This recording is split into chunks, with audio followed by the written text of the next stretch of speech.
Yes, to make heaven is a gift from God. Heaven is a gift from God.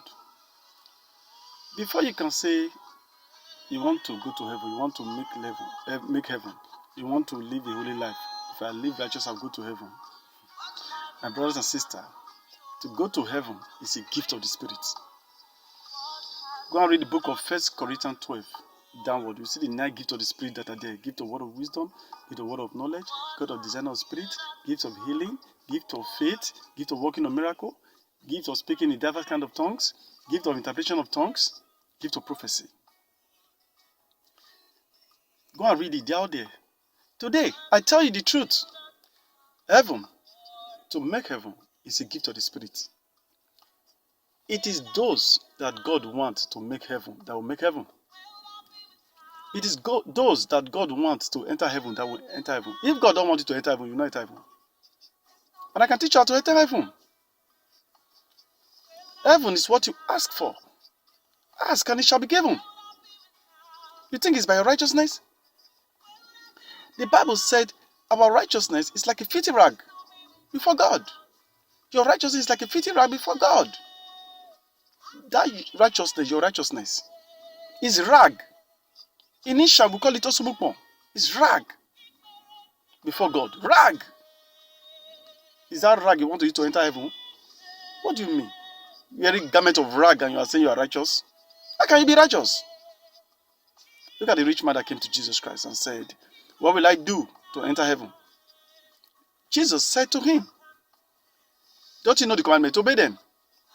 He said, I've obeyed all the commandments since I was young. And Jesus Christ said to him, okay, yes, it is true. You have obeyed all the commandments. You are a little bit righteous. For you to be perfect, everybody must be perfect as God is perfect. If you're not perfect, you cannot enter heaven. If you're not perfect, you will not enter heaven. If you are aligned to heaven, you become a gatesman in heaven. I'm telling you. Or you become a truck pusher in heaven. I'm telling you. Or you will be homeless. You'll be a wanderer in heaven. I know that you will say it's better. If they put me to let me be gatesman or wanderer for heaven is better. So far I enter heaven. No! When that time comes, you'll be regretting.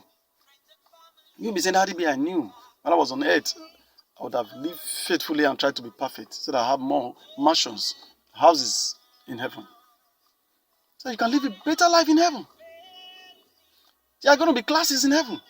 There are going to be levels in heaven. There's going to be stratification in heaven. There's going to be hierarchy in heaven.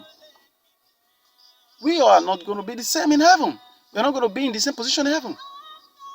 Some will be least, but some will be great. Everything starts now. You have to start working everything now. You can obey all the commandments of Jesus Christ. And yet, you cannot get the best. Except you sell your position and give it to the poor. Jesus said to the rich man, sell your possession and give it to the poor so that you will be perfect. That means you need to live a sacrificial life. You need to live a life of helping others, spending more on others and less on yourself. Yeah, my dear brother and sisters. Is it possible for you? That's the question. The Bible said the rich man, when he heard what Jesus Christ said, sell your possession and give to the poor, he left. The disciples started arguing with Jesus Christ. They have been hearing so many teachings about this saving of a thing from Jesus Christ. And they now said, this man said he has obeyed. And you confirm that this man is righteous. And this man has obeyed the commandment. Why did you not say or allow him to enter heaven? You are still telling him to go and sell his possession and give it to the poor. Is there anybody that can do that? The disciples were questioning Jesus Christ. In Nigeria, can anybody do that? Nobody can do that. And the disciples of Jesus Christ now said, who then can be saved? And Jesus Christ said, who then can be saved? You know what it means? It means who then can make heaven? Jesus Christ now said, with man, it is impossible to make heaven. But with God, it is possible. It is God that makes man to go to heaven, not your righteousness. It's a gift from God. It's not your righteousness. That is why you will see that you yourself will be disappointed on that day when you see people that you know that are bad You see them on the right hand of God. Your eye will clear. You will be surprised. Say, Jesus, look at this bad guy. He's not in heaven. Wow. Yes, now many bad guys are going to be in heaven. You need to start asking God to help you to make heaven. It's a gift. It's what you ask and you get. You don't ask for heaven and you expect to enter heaven. I'm very sorry for you. You're not going there. What about if you backslid before you die as a righteous person now? You are claiming you're righteous. Jesus Christ says so many people will come from the west, south, north, east and sit with Abraham in heaven. He said, why the Israelites that are rich children of God will be here, will be cast away.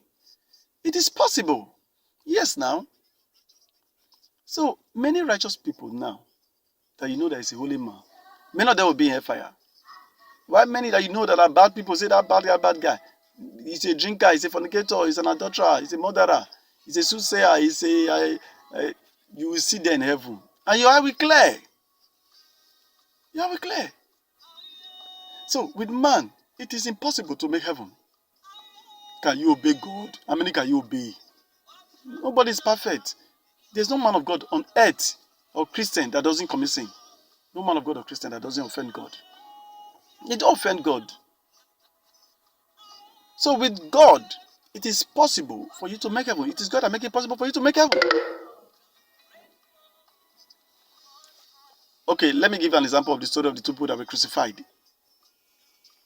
Two people were crucified with Jesus. Two thieves that they killed along with Jesus Christ. One was accusing Jesus Christ and said, you save others. I've seen you save others. Why can't you save us? If you are the Son of God, why can't you save us? The other one said, the other criminal said, shut up, my friend. He rebuked the other thief. He said, we are guilty. We stole. We are robbers. That's why we are being crucified. This man you are saying here is innocent. The other robber now faced Jesus Christ and said, don't mind that man, Jesus. Please, when you get to heaven, please remember me. And Jesus Christ turned and looked at the man, the armed robber, and he said, because you have asked, ask and receive is a covenant. Anybody who asks, God will give. Anybody that asks God for something, God will give to that person. Anybody that asks God for something, God will give to that person. It's a covenant. And Jesus Christ turned and said to him, today, you armed robber, you have never lived any holy life. He said, today, you will be with me in paradise. This is Jesus Jackson. You can reach me on 080-34-123-124. On Facebook, you can reach me, Jesus Jackson Atubasin. God bless you.